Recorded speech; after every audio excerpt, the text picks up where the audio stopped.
Pada hari ini, Kamis 11 Juni 2020, Pusat Kajian Jaminan Sosial Universitas Indonesia melaksanakan kegiatan webinar Zoom Meeting online dalam rangka memperingati Hari Tanpa Tembakau Sedunia tahun 2020 bersama dengan Ikatan Pelajar Putri Nahdlatul Ulama atau IPPNU. Tema HTTS yang diangkat oleh WHO pada tahun ini adalah Protecting Youth from Tobacco Industry Manipulation and Preventing Them from Tobacco and Nicotine Use, atau melindungi anak dan remaja dari manipulasi industri rokok dan mencegah mereka dari penggunaan tembakau dan nikotin.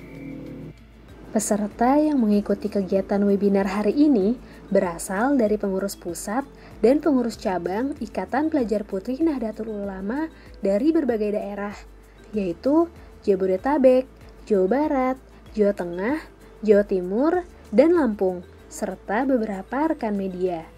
Jumlah peserta yang hadir dalam kegiatan webinar ini sebanyak 106 peserta.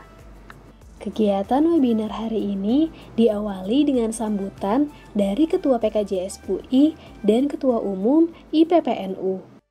Industri rokok ini sangat pintar. Mereka menyasar para anak-anak muda sebagai pengganti dari generasi tua yang suka merokok. Nah, kami melihat bahwa itu akan sangat merugikan bagi bangsa Indonesia, apalagi kita akan memasuki target Indonesia Emas 2050. Kami mengucapkan terima kasih kepada IPPNU, kepada rekanita yang ada di berbagai daerah. Mari kita bersama-sama berjuang untuk menghilangkan dan mengatasi strategi industri rokok terhadap para pemuda dan remaja. Rekanita-rekanitaku semuanya yang hadir dari pimpinan pusat, pimpinan wilayah, pimpinan cabang yang hadir pula dari Jabodetabek dan luar Jakarta, alhamdulillah sudah berpartisipasi untuk mengikuti webinar yang sangat luar biasa ini.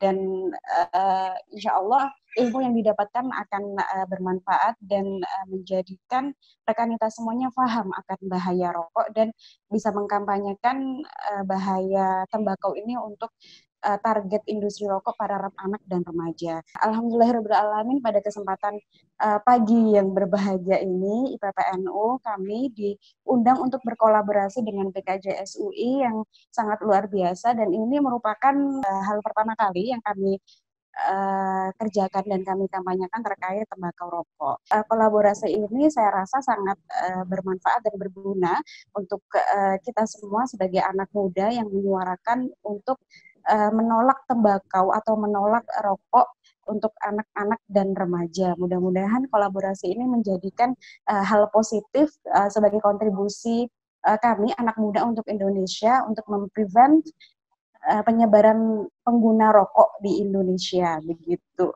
untuk anak-anak dan remaja. Setelah sambutan dari Bapak Insinyur Aryana Satria MM PhD dan Saudari Nurul Hidayatul Ummah MA, perwakilan PKJS UI memaparkan beberapa kegiatan yang telah dilakukan oleh tim PKJS UI. Hasil penelitian PKJS UI menunjukkan adanya keterkaitan antara perilaku merokok orang tua dan dampaknya terhadap stunting, kemiskinan, dan kognitif anak-anak. Studi lanjutan mengenai perilaku merokok pada orang tua terhadap stunting pun kami lakukan kembali dengan metode kualitatif atau wawancara mendalam di Desa Bunderan, Kabupaten Demak. Hasil penelitian menunjukkan bahwa merokok sudah menjadi candu dan normal di desa ini, sehingga merokok di dalam rumah dan depan anak-anak menjadi biasa saja. Berhubungan dengan kemiskinan, PKJS UI juga memiliki hasil penelitian mengenai program bantuan sosial yang dimiliki pemerintah dan hubungannya dengan perilaku merokok serta indikator sosial ekonomi. Kami pun melakukan studi lanjutan dengan wawancara mendalam untuk mengetahui sejauh mana dampak perilaku merokok pada keluarga penerima bantuan sosial.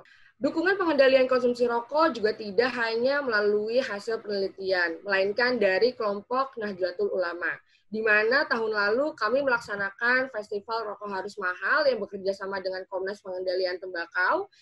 Pertama kami melaksanakan di Pondok Pesantren Tebu Ireng dan Fatayat NU se-Jawa Timur. Selanjutnya kami juga melaksanakan Festival Rokok Harus Mahal di Pondok Pesantren Lirboyo, Kediri, Jawa Timur.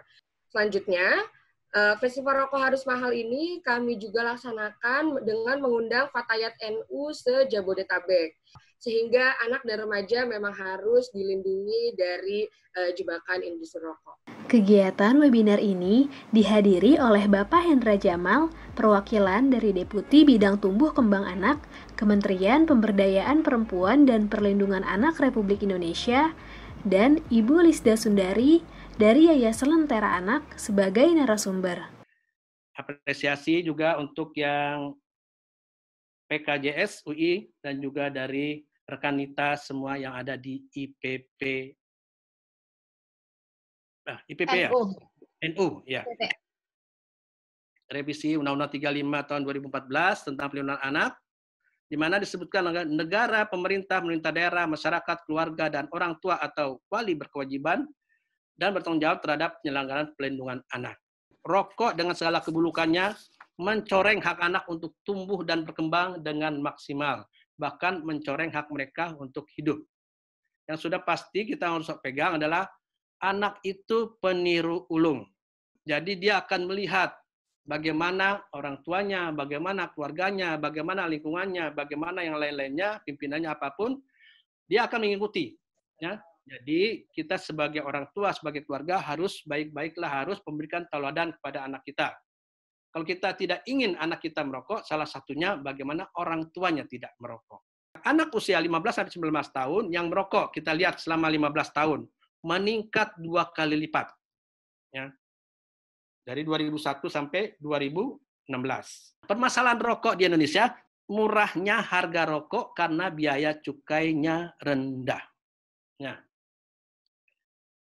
Dan juga penerapan kawasan tanpa rokok masih lemah. Acara webinar ini sangat baik ya untuk informasi, edukasi, dan komunikasi kepada anak dan remaja mengenai bahaya rokok. Dan juga kita nanti bersama-sama untuk mendorong supaya Presiden bisa untuk tanda tangan FCTC dan bisa cepat keluarnya revisi untuk yang PP 19/2011. Anak dan remaja laki dan perempuan sama-sama target industri rokok. Karena itu sebelum perokok perempuan semakin meningkat di Indonesia, kita berharap anak-anak perempuan membangun kesadaran sehingga bisa membantu teman-temannya juga untuk tidak menjadi perokok. Ketidaknormalannya itu adalah karena dia mengandung nikotin.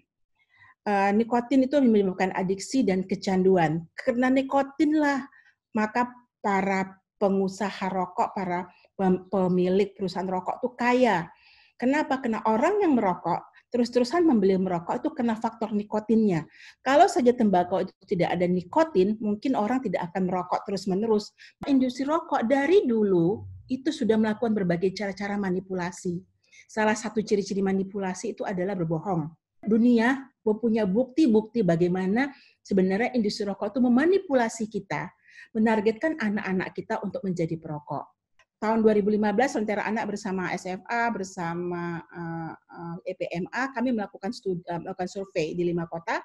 85% sekolah kita itu dikelilingi oleh iklan dan promosi dan sponsor rokok. Dan banyak penjual rokok di sekitar sekolah. Begitu kuatnya industri rokok di Indonesia mempengaruhi kita, mempengaruhi alam bawah sadar kita, sehingga kita tergantung kepada mereka.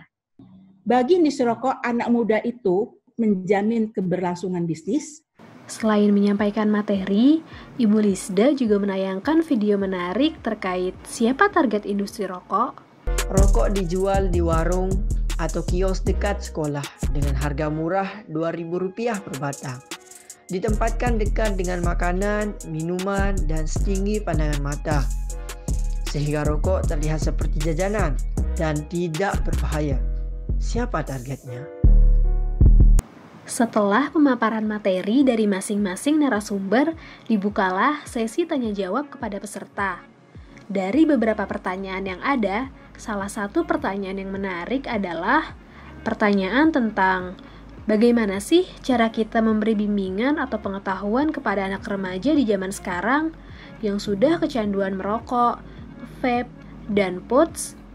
Karena seperti yang ditemukan, beberapa murid sudah mencoba merokok bahkan nge-vape. Namun, ketika dinasehati dan diberi penjelasan bahwa itu tidak baik bagi kesehatannya, ia malah menghiraukan. Acara selanjutnya masuk pada pembacaan lembar dukungan Ikatan Pelajar Putri Nahdlatul Ulama tolak jadi target industri rokok untuk melindungi anak-anak dan remaja dari bahaya rokok oleh Ketua Umum IPPNU. Bismillahirrahmanirrahim. Saya akan membacakan lembar dukungan IPPNU untuk tolak target industri rokok untuk remaja dan anak-anak. Bismillahirrahmanirrahim. Lembar dukungan Ikatan Pelajar Putri Nahdlatul Ulama tolak jadi target industri rokok untuk melindungi anak-anak dan remaja dari bahaya rokok. Data Kementerian Kesehatan menunjukkan bahwa jumlah perokok anak semakin tinggi hingga mencapai 9%. Sebanyak 62,9% laki-laki dewasa di Indonesia merokok dan telah menyebabkan perempuan dan anak menjadi perokok pasif dalam kesehariannya. Hal ini harus menjadi perhatian pemerintah Indonesia dalam upaya mempersiapkan anak muda Indonesia sebagai generasi penerus bangsa yang berkualitas menuju Indonesia Emas 2045. Untuk itu, kami Ikatan Pelajar Putri Nahdlatul Ulama yang disingkat dengan IPPNU mendukung pemerintah untuk melindungi anak-anak dan remaja dari bahaya rokok melalui upaya pengendalian tembakau yang kuat dan berdampak, yaitu 1.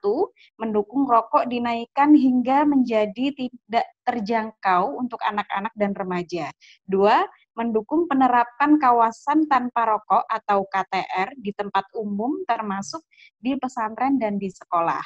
3. Mendorong agar pemerintah melindungi anak-anak dan remaja Indonesia dari serbuan media promosi industri rokok melalui pelarangan total iklan, promosi, dan sponsor rokok.